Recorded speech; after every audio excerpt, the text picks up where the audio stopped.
And I'm ready. Hello, ladies and gentlemen. My name is twitchsopamanxx, and I'd love to play Red Orchestra 2. But you shouldn't play it because it's too hard for you. But you should play the sponsor today, Raid Shut. No, I'm not sponsored by anyone. Sorry. I wish. I wish I were sponsored by someone because I would take that stuff immediately. I would immediately agree to any sponsorship as long as it's nothing like really like nasty or something. I would agree. Getting an extra few bucks, I will do it. Hell yeah. I would definitely be sponsored by Raid Shadow Legends or whatever sponsorships there are. I don't know, like maybe male pattern baldness, almost a double chin, getting spots of blood when you shave because you don't shave that often. I never shave. In fact, I shave very, very, very is it infrequently? Yeah, lack of frequency. Exactly, infrequency. But that's not what I'm here to talk about. Today, I'm here to talk about the game 40k, Warhammer 40k to be more exact. And it's a tabletop game, in case most people don't know about it. And what I'm going to be talking about is I want to do something, a video idea that I wanted to do a long time ago. And I am ashamed of my editing capabilities. So I said, you know what? I'd rather just do my thing like this. Just record a video and record the audio and then just kind of be... Can you hear this? Yes, you can. Perfect. But I'm not good at editing, so I just said, like I said in another video, I think, like, I take my weaknesses and kind of just like ignore my weaknesses and potentiate my strengths. So this is what I do. I just kind of sit in front of my little 4K camera, or no, not a 4K camera, a 1080p camera. Sorry, I got hiccups. Record myself talking and talk about things that I know about. If I don't know about something, I'm not going to talk about it. And if my research is wrong, well, people will normally correct me in the comment section as they have before. So what I wanted to talk about this video is about the intro to a game that I used to play a lot of when it came out. I don't remember exactly when it came out. I think it came out at the end of 2003, the beginning of 2004, but I definitely remember that I hadn't played for a long time, at least until 2009, 2010, I think, maybe, the game Warhammer 40k Dawn of War, which, in case you don't know, it's an RTS, real-time strategy game that came out, again, 2003, 2004, something like that. And it was basically the first really good game that came out from Warhammer, kind of like the bolts of Warhammer video game makers. And fun fact, most people know about this, most people maybe don't know about this, but StarCraft, which came out in 1997, 1990, I think it came out in 1997 if I'm not crazy, or 1998. But StarCraft was originally supposed to be a Warhammer 40k game. And the guys at Games Workshop were like, nah, this is completely different to what we're looking for. So take that like beta build that you have and shove it up your ass. They said, we don't want it. Go fuck yourselves. And now that basically they created esports with that game and they made billions of dollars about it. So I'm pretty sure that the person that denied that was probably not fired, but probably eaten, euthanized, and called a heretic. Definitely. Because that was the biggest flop that they could have ever made. Hell, I played a lot of StarCraft when it came out, and I even played online. I was never good, but I wasn't the worst. I was happy enough with that. Regardless of that, this is irrelevant to the point. So just giving you a little bit of background about this game. The tabletop game of Warhammer 40k is a tabletop game where you have basically a big square or rectangular terrain piece, which you can play when you're crawling. You can play from on top of a table. It's kind of awkward to try and play, but you can set it basically anywhere that you have a flat surface, like a dinner table. You can use it with some terrain features and maybe a mat of grass or something to put your figures on top. They use figures for this. Now, the game was actually very fun. I used to play it when I got to Australia between 2004 and 2006, and then I played it a little bit like 2009, 2010 in Chile, and then I eventually played a little bit of it during the pandemic where it was like edition 9. But I'm not going to be talking about the later editions. I'm going to be talking about the time when this game came out, where it was the 3rd and 4th edition of the game, and the rule sets that I know about. And what I want to do and what I'm going to be doing is I'm going to be analyzing the trailer for Warhammer 40k Dawn of War, and I'm going to be looking at everything that I can identify that is wrong with the video and with the with the trailer. And let me tell you, there are a lot of things wrong with that video, an insane amount. What I wanted to do originally, I have my script right in front of me on my secondary monitor, which I bought a new one because the old one unfortunately passed away. So rip to my VGA 2010 monitor that I got as a gift from my mother. That one just stopped working. It just didn't work anymore. It's this 14-year-old side monitor did a very good job. But what I'm going to be doing is I'm going to be analyzing that video. And what I wanted to do first, I wanted to write like a list of everything that I saw that was wrong with the video. But I said, if I do that, I'm going to be writing a script until tomorrow. And by then I won't want to make a video. And I'm trying to make as many videos as I can. I got a script list of like, I think I have like 500 video ideas. Some of them I can't do because I don't have the capacity to like edit videos or budget to do some of those things. But I think they'd be pretty interesting. So if eventually this grows, hell yeah. And if someone wants to sponsor me, please do, because I'm totally looking for sponsorships, baby. I'm a total slut for followers. I'm a total slut. Like, if Raid Shadow Legends, like I said, wants to pay me money to sponsor their game, I'll fucking sponsor that game. I'll play a little bit of it and see, okay, it's not terrible. Here, Raid Shadow Legends, the best game ever made. Buy it or you're gay. Something like that. I don't know. So, first thing that I'm going to do is I'm going to show you the video right here. And I found this upscaled version and I have it set to the maximum resolution possible. Oh, never mind. I did not have it set to the maximum resolution possible. And what I'm going to do, the first thing that I'm going to... Hey, pause. First thing that I'm going to do is I'm going to show you one time the complete intro. And then I'm going to be... Well, I'm going to talk about it after it finishes, because you first need to watch it. If you haven't watched this intro is great. I used to watch it a lot on YouTube. And the original one. This one has been upscaled, but the idea is the same. So I'm just going to be quiet for now. Just let you watch this right here.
Etc., etc., etc.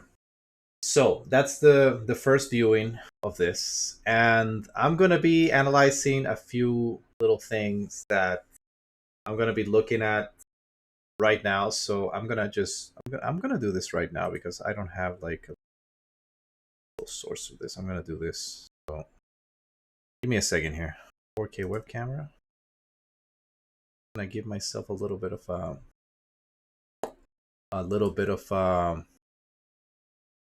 look it up here, because I want you to see my reactions with this. This is very impromptu. I don't normally do this. I would just be recording the video, and I have my other camera, so if I shrink this, it's gonna show.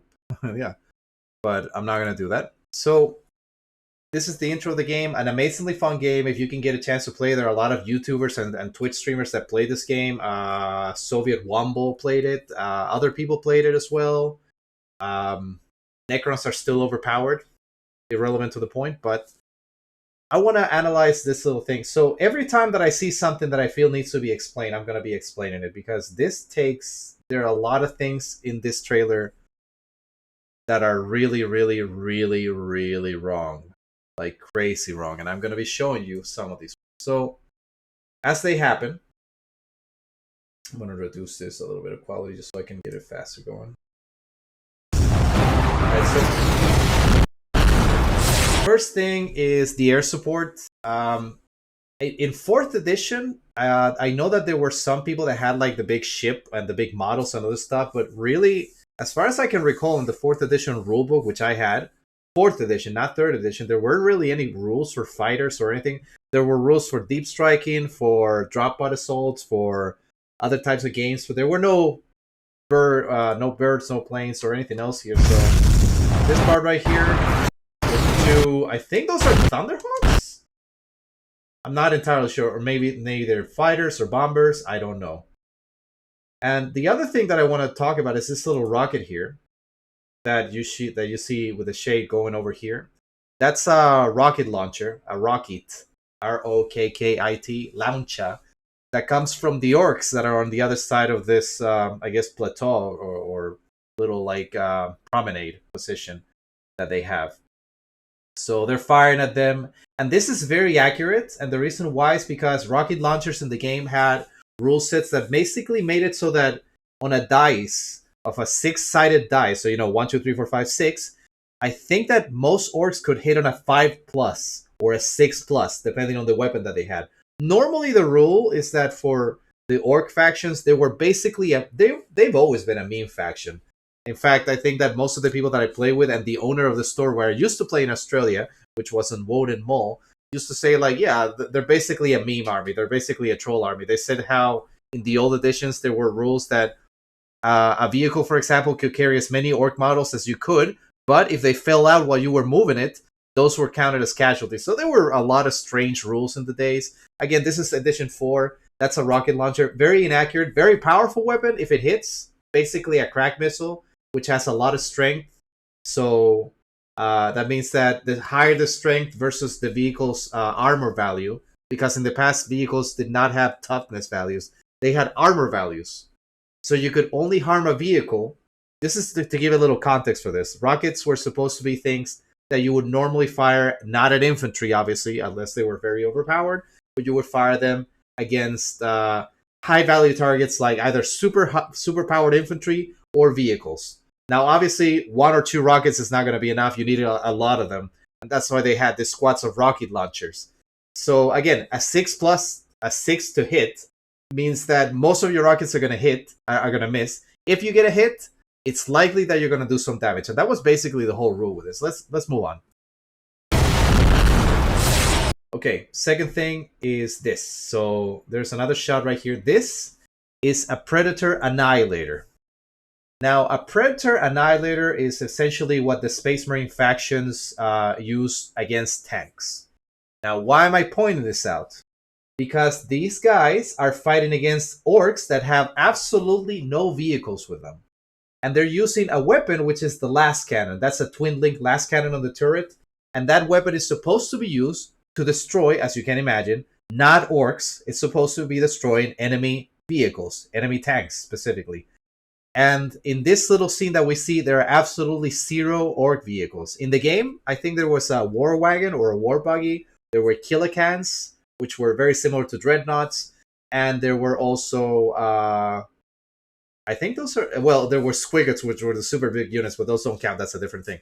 So basically, this is already the first mistake, because no Space Marine would ever deploy a Predator Annihilator, which was manned by Space Marines, by the way. And a chapter of Space Marines has 100 Marines in it.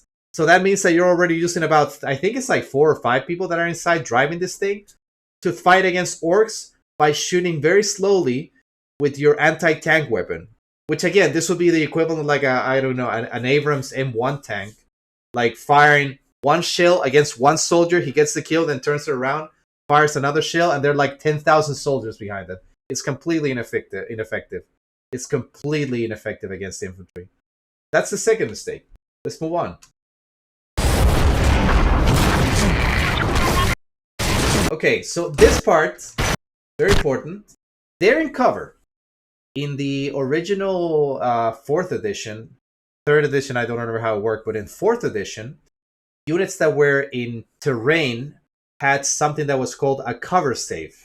And cover saves, with some exceptions, basically counted as invulnerable saves. Normally, I mean, most factions had I think it was a 4+ cover save. So they had a cover save, and they also had the armor save, which is the value of the armor of the unit. The way that it worked, basically, the strength of a weapon versus a unit's toughness. The higher the strength of the weapon, the more chance there was of basically destroying the person inside of it. This is important. So they're shooting from cover. That's the first thing that's good. I like this. They're actually shooting from cover, which is something that Space Marines would probably be doing if they were fighting against someone that outnumbered them, which, according to this fight scene, they are outnumbered, so that part is fine. This part I enjoy. Let's move on. So the other thing that you saw him, you heard when he was talking on the like voice thing. So those are Vox, VOX casters, and they were basically the radios of the Warhammer 40k universe for Space Marines and for also for the Imperial Guard, which are like the main army of the Imperium. The Space Marines are the exception; they're not very numerous. So the reason why I'm pointing this out is because in the lore, a Space Marine has basically the reflexes of like the Flash. Well, not really the Flash, but they have super high reflexes. In one moment, they're connected to all their squad. They're talking to each other. And they can do things in like 1 second that would be able to, canonically, this is very important, canonically, one squad of Space Marines should be able to subdue, for example, planet Earth. With maybe very, very, very few losses. 1,000 Space Marines would be able to obliterate a planet, destroy it completely. And right here we have like 10 or 12 or 15 Space Marines in this squad, which is not normally what you would have in the tabletop game.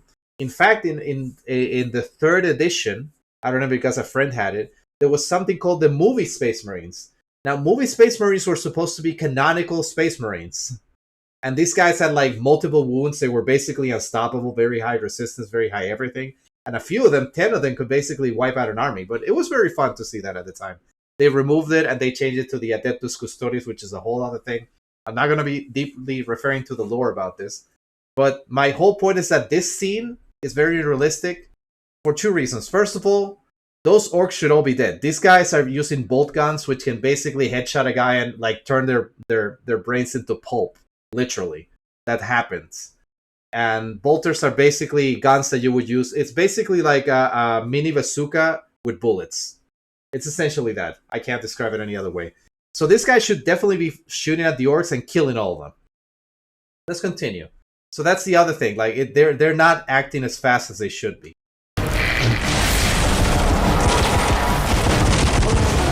Those are the rocket launchers. Again, the stupidity of having a Predator Annihilator versus infantry. This tells me that the person that made this trailer was looking more for cool than for anything else.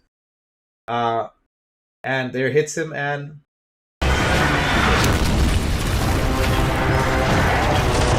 some of the orcs charge forward. This is not a strange move. Orc armies in the Warhammer, at least, again, I'm talking about 4th edition, but really, I don't know how they play in the current edition.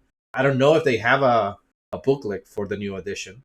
It's very strange to say that. I don't know if they have one, but basically, orcs charging forward. When in the original game, the distance was 6 inches to be able to attack an enemy. You had normally we play with rulers, and they had like this like set ones, and we had like our measuring tapes. I have a measuring tape right here because I use it very often when I'm cleaning up my apartment and measuring things, obviously. So it was 6 inches. And if you were in range to charge, you could forfeit your shooting and charge. But there were also assault weapons, which were weapons that let you shoot while you're moving and let you also have a charge. So if your enemy was within 12 inches or a little bit less, so 11 inches and I guess 99 millimeters, they would be able to charge into you. And they took the rulers and they would charge. So 12 centimeters, I don't know how much that is in game, like in real life meters. But this is realistic. Orcs charging is realistic. Okay, so let me go back here a second. This is important. Alright, so these are bolters. I'm going to explain to you why this scene is incredibly unrealistic. At least from the orcs' perspective. Bolters are weapons, like I said, that have an armor-piercing value of 4. Now, armor-piercing in this game, in case you don't know, is a value that lets you ignore the armor of the enemy if the armor-piercing value is the same as the save value, as the armor save value of the unit, then you would immediately cause a wound. So the way that it went, you would roll the dice. So you have, for example, let me give you a situation. I'm not going to do it with paint, but you have 5 Space Marines with bolters. So let's say that you're firing from within 12 inches, which is the fast fire, I think it's called.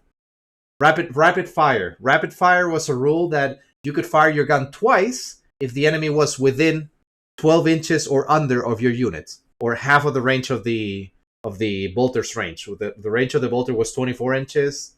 So let's say the orcs are within the 12 inches. That means that if you have 5 Marines, you would be able to fire 10 rounds with 3+ to hit.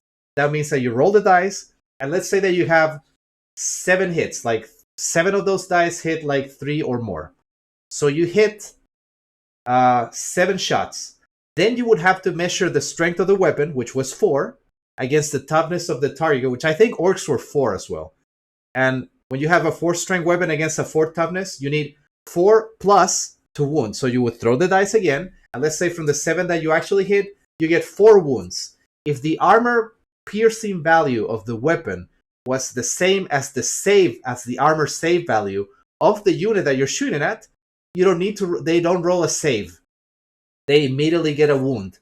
And most of the orcs in the game, at least the normal orc mobs and units, had 1 hit point. That means that if these guys were literally attacking if the orcs were attacking a unit of bolters of Space Marines realistically like this, those orcs would never get out of cover and would immediately get mowed down and be forced to take a morale check, a leadership check, because they lose some units.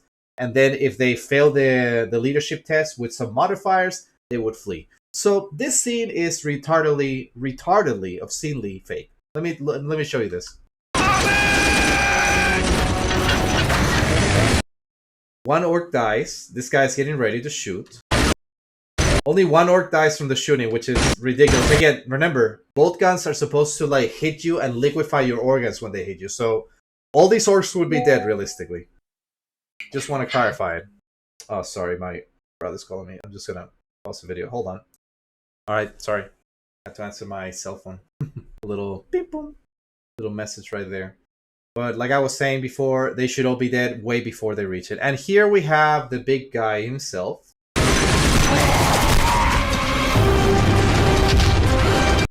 Alright, so this is a dreadnought.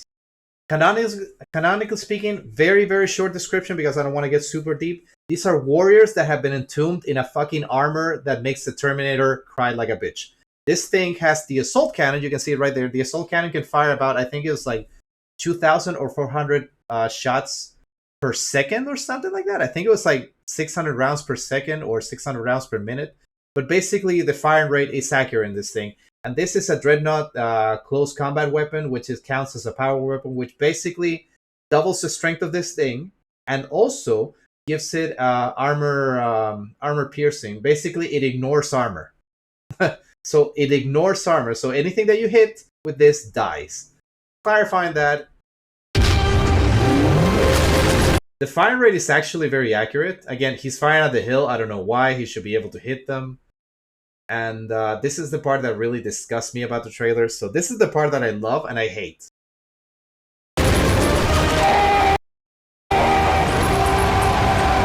Okay, so... Okay, okay, so let me just clarify it. So, fun facts, a few things that are right about this. Dreadnoughts that are vehicles can move and shoot with no problems. So that's the first thing. This is actually okay. Second thing, bolter. Heavy bolters are basically souped up weapons that they have. So basically it's the bolter pistol with more shots. But this is the key important thing. You cannot shoot this weapon while moving. This is a heavy weapon. In 4th edition, any single weapon that you had that counted as a heavy weapon, you could not move and shoot. Most other weapons had the capacity to move and shoot. There were assault guns, which is what not all the orc weapons were, but some of them were. And it's so important to clarify. The second thing is that we have Space Marines charging orcs. And that's already a big no-no. There's no general that would willingly, no Space Marine general would say, okay, so the strength of my enemy, these are warriors that are supposed to be hundreds, some of them thousands of years old. This is very important. Hundreds to thousands of years old. And these guys know the orcs, they probably fought them before, and they know that the main strength of an orc army is not in their long distance fighting, it's in their melee. In fact, in the campaign of Dawn of War, the single player campaign, they kind of say that, like, we don't want to attack the orcs because that just improve their morale and we're just going to lose a lot of men. It's useless. So what they're doing here, I don't even know how to describe it. This would be like the equivalent of like, say that you have a brigade of like, I don't know, what are the most like elite units that we have on Earth? Like, let's say SEAL Team 6. And let's say that you have 100 members of SEAL Team 6.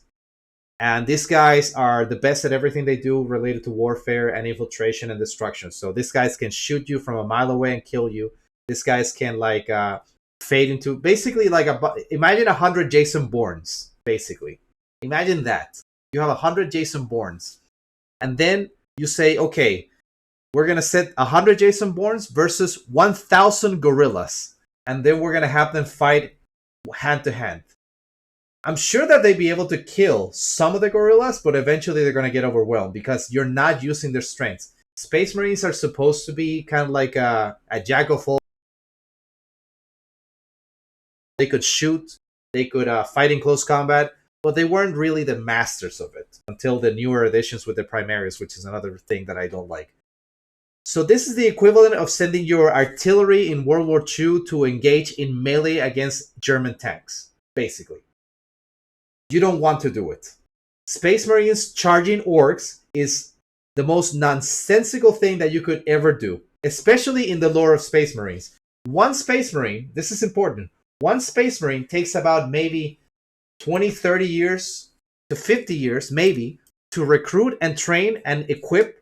And a chapter of Space Marines has 1,000 Marines. And here they have basically about one-tenth or maybe 1/100th of their chapter strength. And to replenish one Marine is a long investment. So the fact that these guys are charging after losing 5 of their men inside of a Predator Annihilator tank that was manned by it, which was an anti-tank gun being used against infantry, which is not how you want to do it, they're charging orcs with heavy weapons that can't shoot while they're moving, and for some reason they want to get into melee range of them. So whoever this guy is, whoever this beautiful, stupid, handsome devil is, this guy might be the worst Space Marine commander deep lore history ever. Assuming that Dawn of War is canon. And by the way, from what I've read, Dawn of War 1, 2, and 3, there are 3 games of this, is canon. This has been confirmed. And one more thing that I want to clarify. The chapter that these guys are is the Blood Ravens. And this is a chapter that's supposed to be, in the lore of the game, incredibly intelligent. These guys are supposed to be the guys that are planning before they act. They plan, they look ahead. They're led by librarians, which are basically their wizards, if you will. And super smart people, and they always think before they act. So the fact that they got this one asshole over here to be, remember the values of our chapter. Patience, and the next thing you hear is... And I bet you that canonically, at least one of the Space Marines were like, are you sure we should be charging orcs up a hill? This is a bad idea. Let's keep going.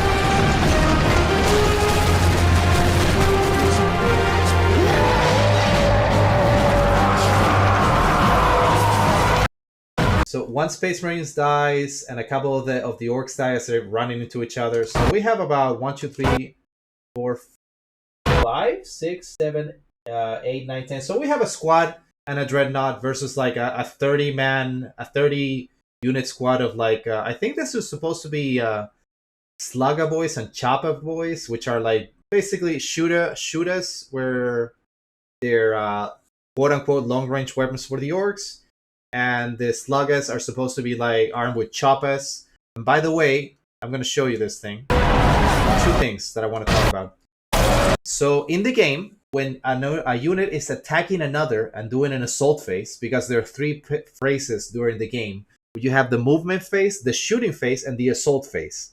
In the assault phase, if your unit is in range and can get into melee range of the enemy, and they actually make it in contact with them, they get 1+ attack to their melee stats, only to their melee. So that means that Space Marines in this case would have 2 attacks against the orcs. Let's say, to be fair, that the Space Marines charged into the orcs instead of the orcs charging into them. Let's say they countercharge, just because we're following the narrative here. So 10 Space Marines attacking plus the Sergeant, that's 11, 12. That would be 10. Sergeants have Chainsword, which is the thing that cuts people, and the Bolt Pistol, which counts as a close combat weapon. So they have 2 attacks plus 1. That's 13 attacks that they have against the orcs. And the orcs have better if I'm not mistaken, the orcs have, I think, the same or higher weapon skill. Not ballistic skill. Ballistic skill is the dice roll that they use to shoot. Weapon skill is the dice roll that you get when you're fighting in melee. So in this case, they do something really nice here. This guy shoots before he hits. That's like one little shot while they're moving in, and that represents the shooting that you can do against the enemy before you attack. Because, like I said, there's rapid fire weapons. That means that you can move, shoot, and then assault in the same turn. If I'm not crazy, I think that you can move, shoot, and then assault. So there's the thing right there, just so you know.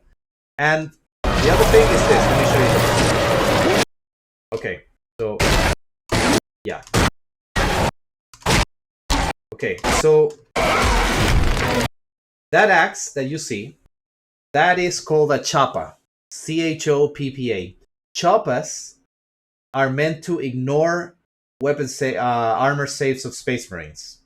Now, if you were fighting Space Marines against any other army, like say, for example, Space Marines versus, for example, Imperial Guard, which have guns that have strength, but they don't have armor piercing value, that means that very few of their weapons would be actually shooting and hitting the enemy. This, however, this is so important because, again, this demonstrates the stupidity of the intro. It's very cool, but very stupid.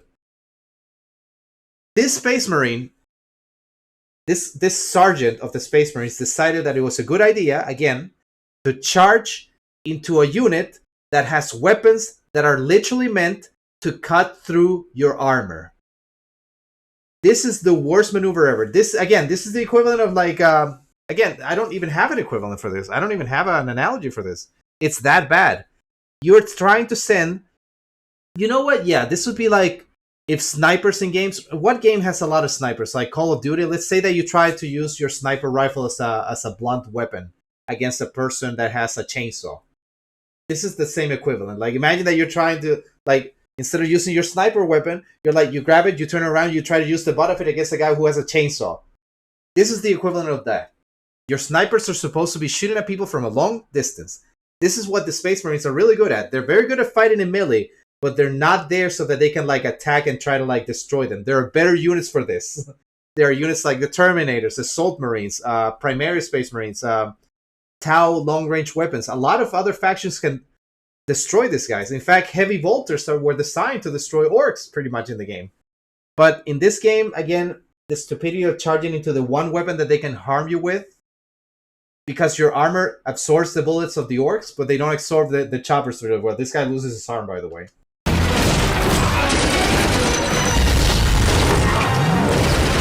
All of this is fine, by the way. This is fine. I get realistic. I don't think he loses his arm. That's the chainsword. The chainsword.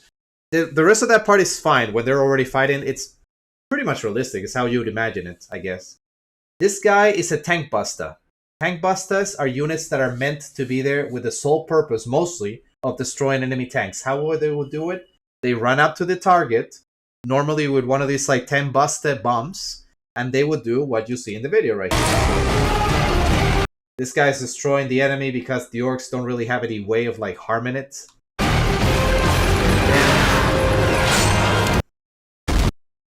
Okay, so talking about the explosion. We have to talk about the explosion because the explosion is actually very amusing. In the game, if I remember correctly, if I'm not crazy, in the 4th edition, which is again the one I played, when this game came out during the 3rd edition, but it really came out during the transition, so 4th edition is okay.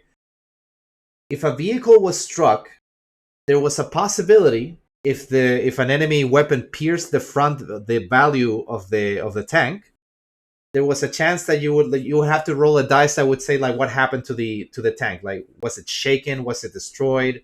Was it a glancing ship? Was it a hit? Was it a penetrating hit? Glancing hit, basically something that can possibly destroy it. But if there was a penetrating hit, which means that the strength of the weapon that shot at the vehicle was stronger than the armor value of the vehicle, that meant that you could literally pierce it, and there was a possibility that your tank could explode. Not just explode like boom, but actually explode so hard that any unit within a certain area would take damage. This is what happened here.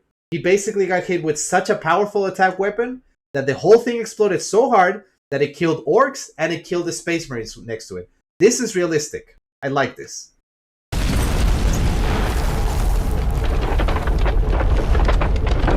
So Space Marines are made to respect the banners of their chapter more than their own lives because they symbolize the chapter, whatever.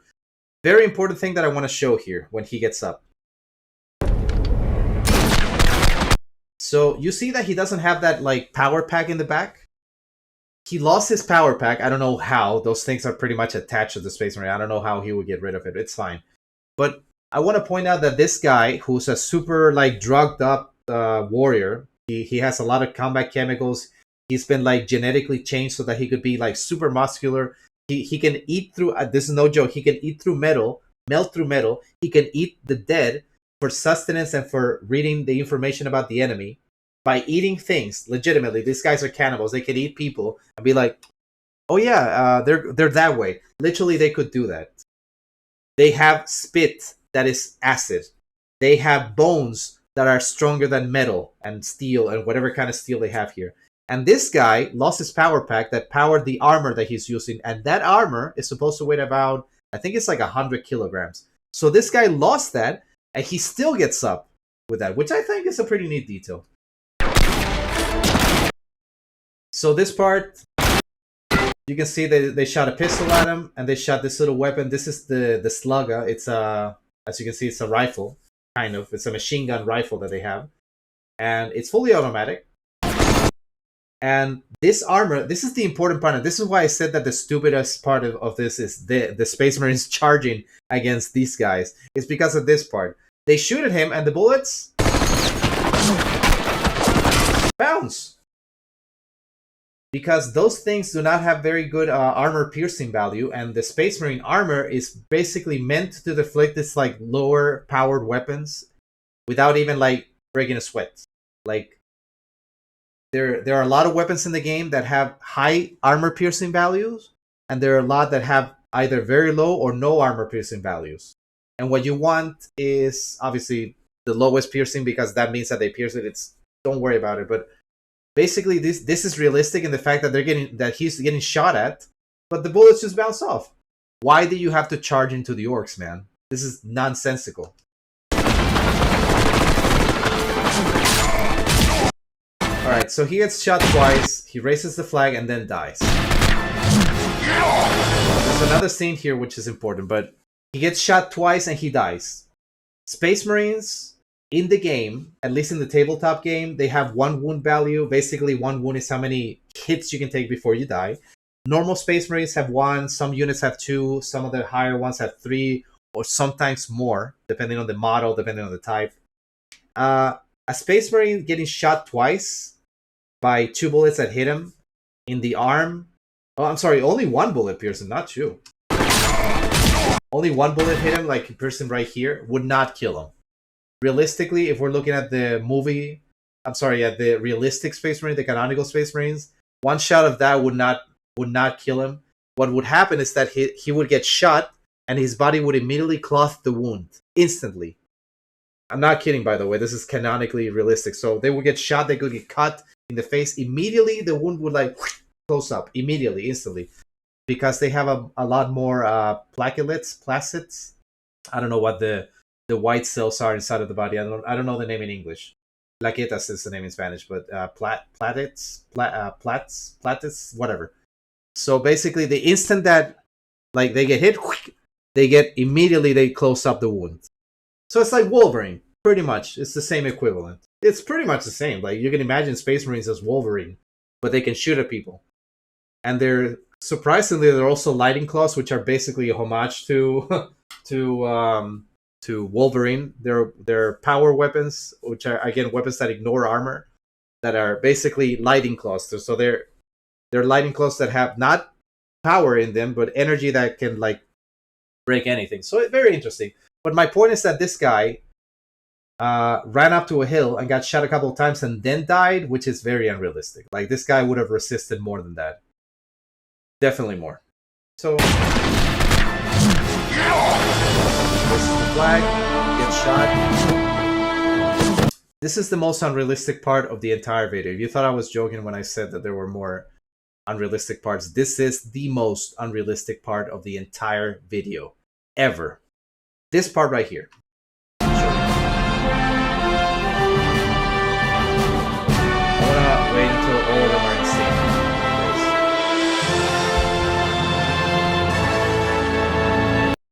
Okay, so let me clarify what these things are. These are drop pods. This is what Space Marines use when they want to invade a planet normally.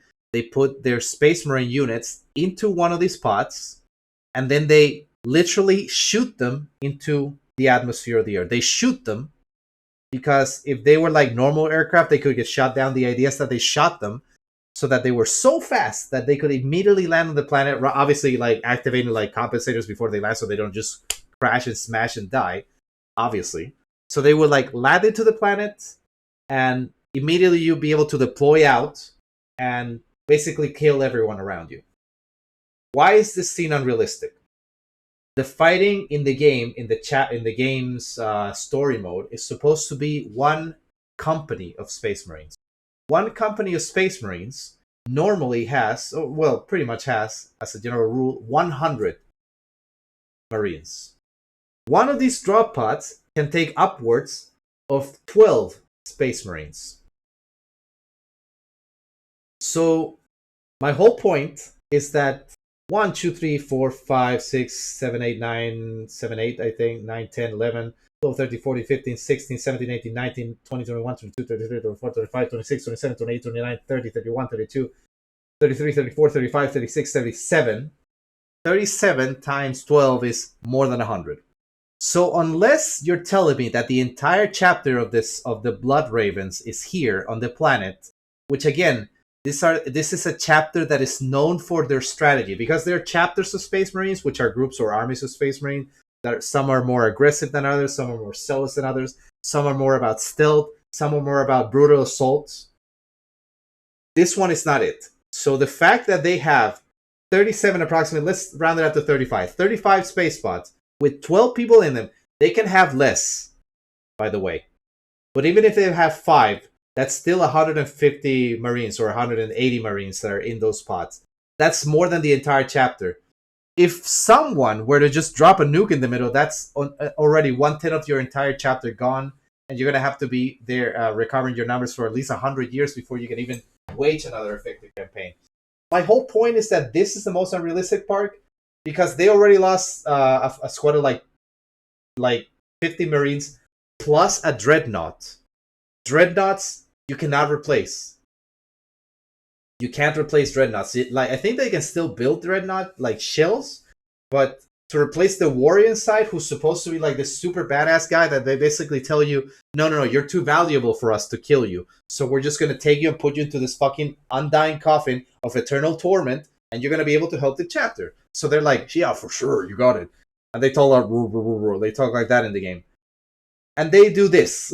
They put this shit in it, like saying like, it's okay, we lost 10 or 12 or 15 guys plus a Predator Annihilator plus a Dreadnought to kill like maybe 50 orcs, when a normal orc invasion of a planet will have approximately, let's be kind and say 100 million orcs. Maybe. Let's say that a big attack by an orc army into a planet or a system or a starship or a fleet or a group of planets would probably be like 10 million or maybe 100 million orcs. So it took 15 Space Marines, poorly equipped, led by an idiot who suicided the enemy because he wanted to die, because he hates himself, to kill 50 orcs, maybe? Let's be nice, say 50 orcs, all and only so that the rest of the chapter, which is more numerous than normal, can land here and die. This trailer breaks everything that is lore friendly about the game. I absolutely hate this trailer for what it does. As an introduction to the game, it's a terrible idea. Like, if you were to write the rule set based on this trailer alone, it would be an absolute disaster of a thing. I would never recommend that anyone like uses that as the focus or the backbone of the rules of the games, because again, what they showed here was completely and utterly insane, and I hated every second of it that I was watching it. It was horrible. I was disgusted by it every single day. It was absolutely terrible. And that's what I wanted to talk about. So that's it. That's all I really wanted to talk about. I wanted to talk about absolutely everything that's wrong with this little trailer. I'm going to obviously post a link to this video in the comments section. And that's what I wanted to talk about. Just how absolutely terrible the trailer is. There's some points that are good. Some of them. Very, very few. Like 2, I think, that were like canonically correct. The rest are ridiculously stupid and don't make any sense. But it would not be like this. And I know the gearheads and the Mechanicus members that are like watching this are like, what the hell is this? It doesn't make any sense. Ladies and gentlemen, that's it for me. This is twitchsopamanxx signing off. If you like what you saw, you give it a like, and if you want to subscribe, you subscribe to the channel, and you go to the Discord, and you can join my Twitter, and you can follow the YouTube channel and my Twitch. Give me a follow on Twitch, please, and raid Shadow Legends. I'm waiting for it. So, give me a call, man. I'll do it. I'm a total slut. I'll do it. Hey, $1's $1, man. So, ladies and gentlemen, that's it for me. Take care of yourselves, and I'll see you guys soon. So, this is twitchsopamanxx signing off. Take care of yourselves.